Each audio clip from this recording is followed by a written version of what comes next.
Question 24. In the future, you may be able to read your own genome and find your specific health risk. Would you want to know? What would be the advantage and disadvantages knowing our possible future? The researchers were able to insert a longer stretch of DNA into a nanopore, similar to needle's eye, resulting in comprehensive end-to-end sequence coverage of the whole insert. The researchers can now understand a long, jumbled DNA stretch packed of repeats using their nanopore sequencing technology. Individuals do not own their DNA or any other body tissue to that extent under present law, and this is valid. No one has original control over DNA because it is naturally occurring and cannot be changed outside of a laboratory. And if they did own it, there would be some unwelcome consequences right away. You may not have symptoms if you carry a gene or a rare disease. However, it may increase your medical expenses. The biggest benefit is that early detection may avert more severe types of sickness or the birth of a sick child in a couple. The biggest downside is that if an individual was not previously aware of an elevated risk of getting a condition with no cure, it may cause psychological stress. The major goal of genome sequencing is to collect medically useful information for future care.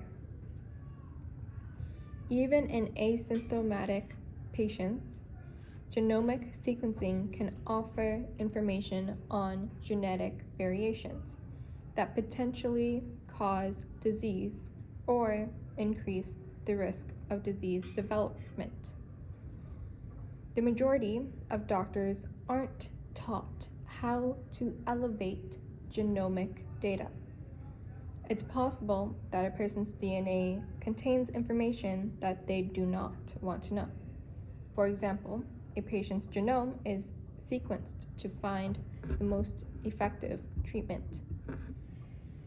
Treatment of disease like chemotherapy for cancer, so I can treat it before it gets worse and chance to live if treated.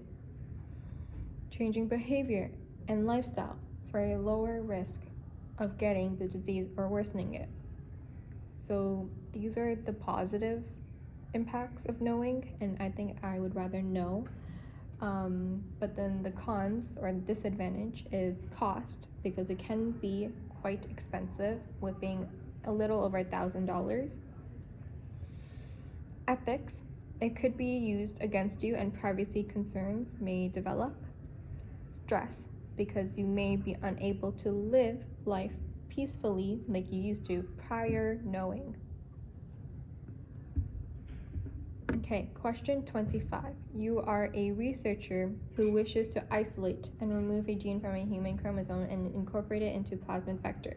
It is important to use the same restriction enzyme to remove the gene from the chromosome. So, it is important to use the same restriction enzyme for removing a gene from human chromosome and for opening up the plasmid ring, because using the same restriction enzyme will generate same sticky ends in the gene as well as in the plasmid. These sticky ends will form complementary base pairs, and thus the excised, so EXCISED gene from human chromosome will get easily incorporated in the bacterial plasmid. For removing human gene from chromosome and joining this gene to the plasmid vector, both human chromosome and plasmid need to be cut with the same restriction.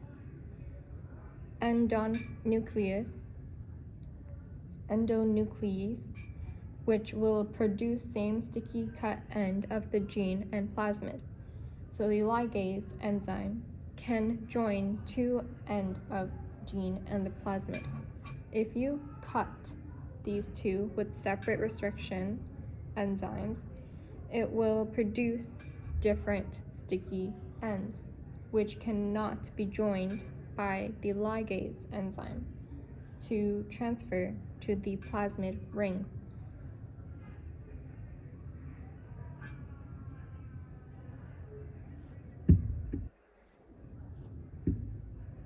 Restriction enzymes cut at specific sequences, so that same restriction enzyme must be used because it will produce fragments with the same complementary sticky ends, making it possible for bonds to form between them. Restriction enzymes are a protein isolated from bacteria that cleaves DNA sequences at sequence-specific sites, producing DNA fragments with a known sequence at each end. The main application of restriction enzyme is construction of restriction maps, construction of DNA fingerprints, recombinant DNA technology. And that's it.